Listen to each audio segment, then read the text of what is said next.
Ser Podcast. Las 8 de hoy por hoy en Ser Podcast. Hola, muy buenos días. Duró 5 horas y aquí en la radio las pudimos escuchar de principio a fin, desde que empezaron las primeras preguntas a Pedro Sánchez hasta que terminó el interrogatorio del PP en la comisión del caso Koldo en el Senado. Pudimos escuchar el tono y la bronca y pudimos ver cómo planteó cada uno de los partidos la oportunidad de preguntar al líder del PSOE por el caso que tiene en la cárcel a su anterior secretario de organización y que tiene investigado al anterior. El PP demostró que tenía muchas preguntas, pero que no le interesaba ninguna de las respuestas. ¿Se avergüenza usted de Koldo, Ábalos y Cerdán? Es que es así de sencillo. Yo pregunto y usted responde.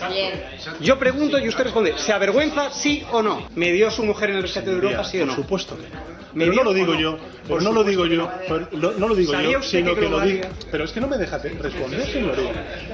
Es que no me deja responder. O sea, es que esto es así, ¿sabe? Yo hago preguntas y usted responde, pero está evadiendo respuestas toda la mañana. Si a usted se se parte de risa a carcajadas mientras estaban llevando el dinero a manos llenas. Quien tenía personal shopper no se dedicaba a sus negocios privados, su mujer sí, y por eso tiene 5 imputaciones que la mujer de Rajoy no ha tenido nunca. Pero ya le he dicho que no iba a entrar en su juego, señor Sánchez, que se las lleva dobladas. El señor Sánchez. Señoría, yo creo que el respeto institucional. ¿Usted puede hablar de los... ¿Conocía usted a Víctor Daldama? En absoluto. ¿Cuándo se conocieron? Sí, le he dicho que en absoluto. ¿Cuándo se vieron por primera vez? Está aquí, creo que este es usted y el otro es Víctor Daldama, ¿sí o no? ¿Le conoce o no le conoce? Mire, aquí lo tiene. ¿Le conoce sí o no? Pero si estoy diciendo ¿sí o no? Es muy fácil, señor Sánchez. Mire, yo sé que a usted le cuesta decir la verdad, pero dígala por primera vez. ¿Hubo un circuito de entrada y salida de dinero negro en Ferraz? ¿Sí o no? Luego en la calle Génova, en Ferraz nunca. No está en el objeto de la comisión. El interrogatorio del senador Alejo Miranda del PP fue el punto más álgido de lo que Sánchez dijo que era un circo, que es como se refirió a esa comisión parlamentaria. Sastre, buenos días. Buenos días, Barceló. La comisión era de investigación, aunque en la investigación del caso Koldo no se avanzó nada. Sánchez dice que se fue satisfecho porque pudo defender la limpieza de las cuentas del PSOE y porque quedó en evidencia que el PP había organizado la sesión solo para intentar desacreditarle a él. En el PP dicen que Sánchez contestó con evasivas y los socios parlamentarios del gobierno plantearon preguntas concretas sobre la financiación del PSOE, sobre la conducta de Ábalos, por qué Sánchez lo apartó. Y así pasó la sesión, planteada sobre todo al final más como una sesión para ser representada en directo que como una comisión parlamentaria. Hoy por hoy noticias. Ser Podcast. ¿Ha trabajado la señora Leire Díez o realizó algún tipo de encargo para el Partido Socialista?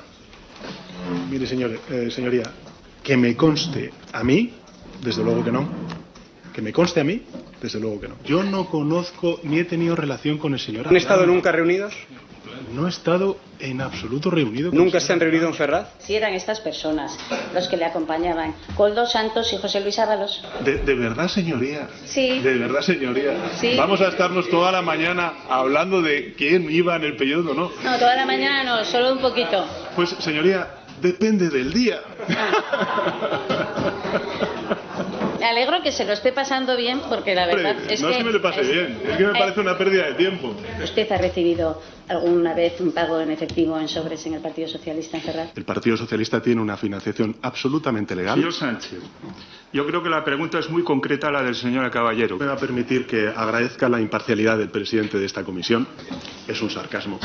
Y en segundo lugar... Señor Sánchez, no va a discutir conmigo. El protagonista hoy es usted. Aquí parece que el sentido común en esta comisión de difamación no Oiga, funciona. haga usted el favor de guardar el respeto a los senadores. Yo creo que este Senado se merece un respeto. Ni es de difamación.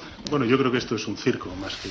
Dijo Pedro Sánchez, que terminó encantado de haber ido a su comparecencia. En el gobierno creen que se demostró a lo que iba el PP, a tosigar al presidente con preguntas y acusaciones sin dejarle contestar a ninguna, y creen que Sánchez salva el trago sin daños. Ana Fernández Vila, buenos días. ¿Qué tal? Buenos días. No fue una comparecencia fácil para Sánchez, lo reconocen en Moncloa, pero creen que logró salir airoso o al menos con los principales riesgos superados. Defienden en su equipo que consiguió no entrar al trapo de la estrategia bronca del PP y que no incurrió en ninguna contradicción ni dijo nada que le pueda comprometer a nivel político ni judicial, aunque eso supusiera ayer dejar algunas cuestiones sin responder. Sánchez evitó, por ejemplo, ahondar en su responsabilidad de haber aupado a Ábalos y y a Cerdán y despachó preguntas sobre su mujer, su hermano o su suegro con un no me consta. En Moncloa asumen que el PP se va a agarrar a eso para tratar de mantener viva su cruzada, pero defienden fuentes gubernamentales que lo hizo por prudencia, que era peor tropezar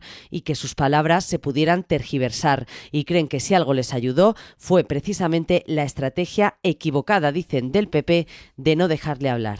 Era una estrategia deliberada del Partido Popular porque fue así desde el primer minuto del interrogatorio. Como decía Ana, en el PP se agarran en efecto a esas cuestiones que Sánchez dejó abiertas y a los no recuerdo o no me consta. Mientras en público todo eran vítores entre los senadores del PP, en el partido algunas voces admiten que no les ha salido la jugada como querían porque Sánchez acabó sin daños políticos. Julia Molina, buenos días. ¿Qué tal? Buenos días. El Grupo Popular en el Senado salió ayer eufórico de la comisión. Abrazos y palmadas en la espalda para el senador protagonista del día, Alejo Miranda, que después del interrogatorio de Sánchez tenía la sensación del deber cumplido. Lo que hemos visto es a un presidente completamente arrinconado por la verdad, visiblemente molesto porque le hiciéramos preguntas. Él no está acostumbrado a contestar y lo que hemos visto es que está acostumbrado también a que es el que manda y el que pone las normas. Pero la euforia inicial contrasta con otras voces del PP que en privado lamentan que con la comparecencia del presidente han gastado una bala sin dar en el blanco y que Sánchez sale vivo. Fuentes del partido reconocen que el senador Miranda se aturulló en algunos momentos, que se mostró nervioso, acelerado,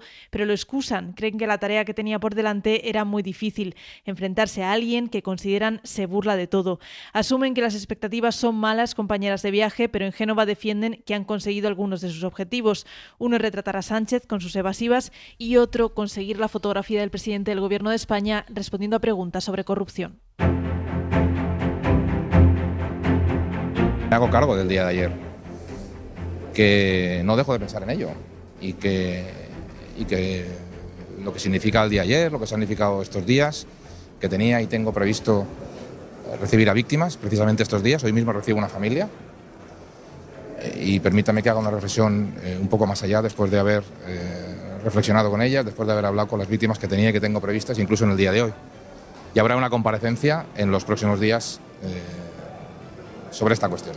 Cuando dijo Carlos Mazón que comparecería dentro de unos días, parecía dejar la puerta abierta a pensar si va a seguir al frente del gobierno valenciano, pero él mismo se ocupó de cerrar cualquier hipótesis apenas unos minutos después. Dice Mazón que toma nota del funeral, en el que tuvo que aguantar los insultos y las quejas de familiares de las víctimas. Ahora ha pasado un año y después de ese funeral sostiene que quiere escuchar a las víctimas y hacer luego una valoración. Así que él sigue con su agenda tratando de nuevo que pase el tiempo. Valencia Natalens, buen día. Buen día, sí. De momento descarta que vaya a haber alguna noticia política, aunque afirmó que se hace cargo de lo sucedido el miércoles en el funeral de Estado. Aseguró que no deja de pensar y reflexionar sobre lo sucedido. Tuvo que escuchar gritos reclamándole la dimisión, además de insultos como cobarde y traidor. Anunció una comparecencia, sin aclarar si será inmediata, si esperará la remodelación del Consell prevista para la semana que viene o será en alguna de las comisiones de investigación. A la del Congreso ha de acudir el día 17. Desarrollar, de detallar mejor lo que ha significado el día de ayer, sobre el que evidentemente no dejamos de reflexionar y de pensar, porque nos llega al corazón. Esto es lo que les quiero decir. No hay ninguna noticia política, no hay ninguna previsión política más allá de lo que les acabo de decir. Pero ayer le pidieron las víctimas dimitir, ayer se lo dijeron aquí en este edificio. Ya está. Yo creo que ya se ha vuelto a entender. ¿Se refiere a las comisiones de investigación? ¿A qué se refiere? Habrá comparecencia y habrá comisiones de investigación. Carlos Mazón mantiene su agenda. Esta mañana se reúne en Alicante con la dirección de la Consellería de Industria. Ana, gracias. De nada. Fuentes cercanas a Salomé Prada se han contado a nuestros compañeros de Radio Castellón que la exconsellera, que está imputada, espera que el lunes que viene Maribel Vilaplana le diga a la jueza toda la verdad cuando comparezca ante ella. Hace unos días, también desde el entorno de esta exconsejera, dejaron ir que quieren que se sepa toda la verdad, incluido dónde estaba Mazón en las horas más críticas. Anoche estuvo en la COPE Miguel Tellado, el secretario general del PP, que es uno de los principales apoyos que tiene todavía, ahora lo escucharán, Mazón en Génova. Yo creo que no ha llegado el momento de tomar esa decisión y que cuando llegue lo comunicaremos con el máximo respeto a los valencianos. Es que yo comprendo su frustración y que tienen desde luego derecho a expresarla como cada uno considere contra los políticos si consideran que no se ha estado a la altura. Pero yo creo que ha habido dos comportamientos muy distintos. Desde luego la Generalitat Valenciana se han asumido responsabilidades y desde luego lo que no ha hecho Carlos Mazón es salir corriendo como han hecho otros. Y creo que eso le honra.